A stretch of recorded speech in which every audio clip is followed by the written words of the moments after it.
it's hard to describe. It's more fun than a lot of other events I've been to.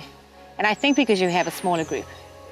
So I think you get to know people a heck of a lot more than you would like at some of the larger events.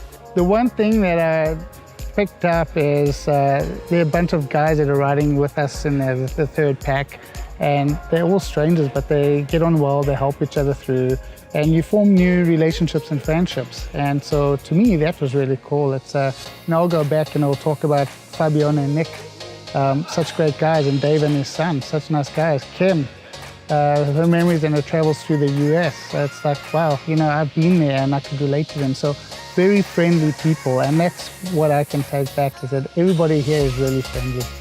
Friendships that I've created over the years, coming back to this particular race, the Swazi Frontier, my 7th year, and it's got a unique characteristic about it. It's small, everyone becomes mates through it, and it's nice and tough. Eh? You become an honest cyclist. Pretty much the reason why I keep coming back here. It's like you've developed a little family here. I'm sitting with folks I haven't seen for a long time, and it's like you saw them yesterday. So, I don't know, I think that this thing attracts a special character. I mean, I really can't explain it. So yeah, it's a lot of fun coming back here. I think that could be a big draw card as well, why people come back. I mean, you get to have fun and talk a lot of nonsense. So yeah, it's really cool.